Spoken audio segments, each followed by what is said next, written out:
I turned a location off because I wanted privacy, and for a long time, I genuinely thought that meant I had done the smart thing. It turns out that assumption is doing most of the work here, because your phone does not only know where you are from GPS, it can build a surprisingly good picture from cell towers, Wi-Fi networks, Bluetooth signals, and the quiet little background signals the apps keep collecting while you are just trying to get on with your day. So the thing you turned off was real, but it was never the whole system, and that is the part that makes this uncomfortable. If you think location is one switch, you think privacy is simpler than it is. It is not. Most people here turn off location and picture one clean action. You flip the switch goes dark, and in your head that means the problem is handled. That is the story the interface wants you to believe, but the interface is not the same thing as the system. I call this the location stack. It is the name for all the different signals a phone can combine to estimate where you are, and the important thing is that none of those signals has to be perfect on its own. GPS is one layer, cell towers are another, Wi-Fi is another, Bluetooth is another, app behavior is another. A single signal can be noisy, but a stack of signals becomes surprisingly accurate. That is the real story. Not that a phone has one magical eye, but that it has a pile of ordinary clues, and those clues become much more useful when they are combined. Once you see that, the whole GPS off idea changes, because GPS off does not mean nobody can estimate your position. It means one layer of the stack is gone, while the others are still there. Now, you are probably thinking the obvious thing. Okay, but how accurate can that really be? That question matters because the answer is the difference between kind of knows and close enough to matter. Phones are always talking to towers, even when a user is not making a call, even when they are not opening maps, and even when GPS is off. That is just how the network works. A phone has to know where to send and receive data, so it keeps checking in, and once the network sees that signal, it can estimate a location from which towers are near, how strong the signal is, and how long the signal takes to bounce around. This is called cell tower triangulation in the broad public sense. The exact method can be more technical than that, but the idea is simple. If multiple towers can see you, your position can be narrowed down. You do not need a perfect GPS fix to find someone in a city, you just need enough network clues, and in a dense place that is often plenty. That is why turning off GPS does not make anyone invisible, it just removes one of the clearest signals. But the towers are still there, and towers are especially useful because they do not care whether someone opened a map app. They are part of the infrastructure. They are always listening for the phone to say, "I am here." Not an exact address, not an exact location, but often a zone that is more than good enough for targeting, analytics, and pattern tracking. That is the first uncomfortable truth. You thought you disabled location, but you only disabled satellite-based precision, and that is not the same thing as disabling being located. And that is where the second layer gets more interesting. But that's not even the most interesting part. Wi-Fi positioning sounds fake until you understand how it works. Phones can scan nearby Wi-Fi networks and look at their names, signal strengths, and unique identifiers, and those networks are often mapped already, not by the phone alone, but by large databases that have collected where access points exist. So when a phone sees a cluster of nearby networks, it can compare that cluster to a database and infer where someone probably is.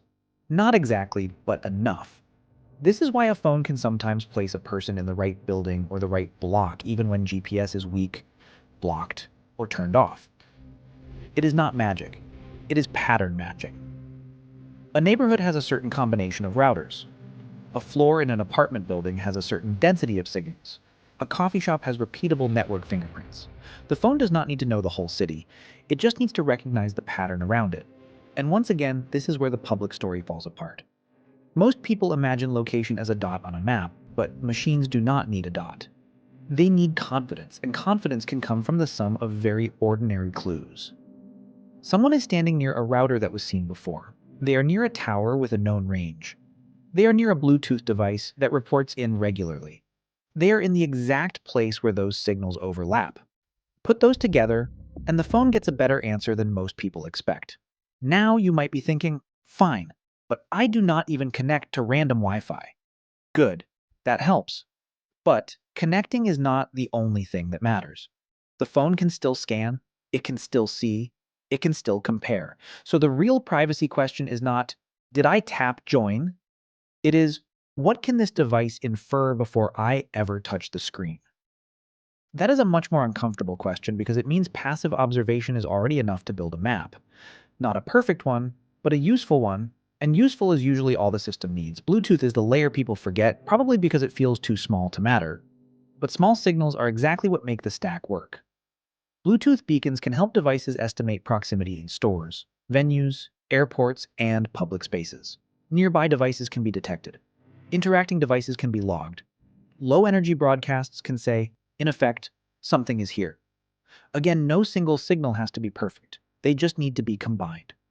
A phone sees a tower. It sees a cluster of Wi-Fi networks. It sees Bluetooth signals nearby. It sees the device history. It sees the apps opened, the time of day, the place patterns, the movement speed, and suddenly a rough guess becomes a very good guess.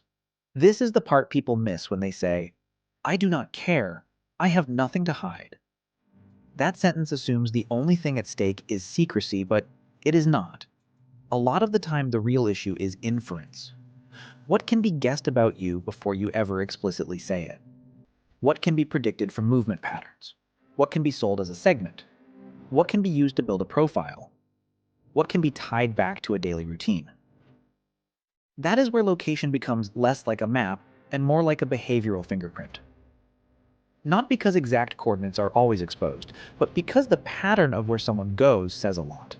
Where they sleep, where they work, where they spend time, what they can afford, what they care about, who they might know. When they are likely home, when they are likely out, when they are likely vulnerable. That is a lot to learn from a phone that is supposedly just a phone. This is where the whole conversation gets misframed. People ask, can my phone track me with GPS off? The better question is, how much does it need to know to be useful? Because the answer is often not much. A city block, a home radius, a workplace pattern, a commute window, a list of places you return to. That is enough for analytics. That is enough for targeting. That is enough for pattern recognition. That is enough for a lot of things you probably never agreed to in any real sense. And this is why I turned location off feels like protection when it is often just reduction. Reduction is good. It matters, but reduction is not the same as removal. You are not disappearing, you are becoming slightly harder to place, and that is different. If you want to understand the privacy side of this honestly, you have to stop thinking in binary terms. On or off. Tracked or not tracked. Visible or invisible. That is not how modern systems work. They work in gradients. They work in confidence levels. They work in probabilities. They work in overlapping signals. So when someone says, I do not use GPS, the system hears something much softer. It hears, use the rest, and the rest is usually enough. Now the obvious objection is this. If this is so messy, why does it still feel like the app knows exactly where I am? Because the result is often good enough to look exact, and that is the trap. A system does not need perfect truth to feel invasive. It only needs to be right often enough to make you stop trusting your own sense of control. Here's where it gets uncomfortable. Most people do not need a spy movie explanation to care about location tracking. You do not need to imagine some dramatic worst case. You just need to understand that location data is one of the easiest ways to turn a person into a pattern, and once your movement pattern is known, the other inferences get easier. Where you live, where you work, what kind of routines you have, what kind of neighborhoods you are in, what stores you visit, what times you are away from home, what device you carry, what else might be true about your life. If you want a public example of how real this gets, think about the Strava heat map story in 2018. Fitness route traces uploaded by users ended up revealing movement patterns around military bases in places like Syria and Afghanistan, and it became big enough that the Pentagon publicly reviewed guidance. Same core lesson, just at a different scale. Location patterns tell stories people never meant to publish. That is why this matters. Not because every app is evil. Not because every signal is some secret conspiracy, but because the system is built to be more observant than most people realize, and the interface is built to make that observability feel like a simple setting. That is the mismatch. Your mental model says, I turned it off. The system model says, we still have enough. And those two sentences are not compatible. If you want the honest version, it is this. Turning off GPS protects you from one kind of precision, but It does not protect you from inference, it does not protect you from overlap, and it does not protect you from the rest of the stack. That is not a reason to panic. It is a reason to be precise. Because if you do not understand the stack, you will keep treating a partial fix like a full one, and that is how people get comfortable in the wrong kind of way. So what do I do with this? Not paranoia, because that is useless. Not denial, because that is worse. I do the boring thing that actually works. Check permissions. Turn off what you do not need. Understand that GPS, Wi-Fi, Bluetooth, and network signals are different layers. Stop assuming one toggle solves the whole problem. And more importantly, stop confusing convenience with harmlessness because most of the systems that feel invisible are invisible on purpose. The lesson is not that your phone is always watching in some dramatic sense. The lesson is that it does not need to be dramatic to be powerful. A little signal here, a little signal there, a little pattern, a little confidence, a little certainty. That is enough to know more about you than you think, and once you understand that, the location toggle stops looking like a shield. It starts looking like one layer in a much larger machine. I turned a location off because I wanted privacy, and for a long time I thought that meant something.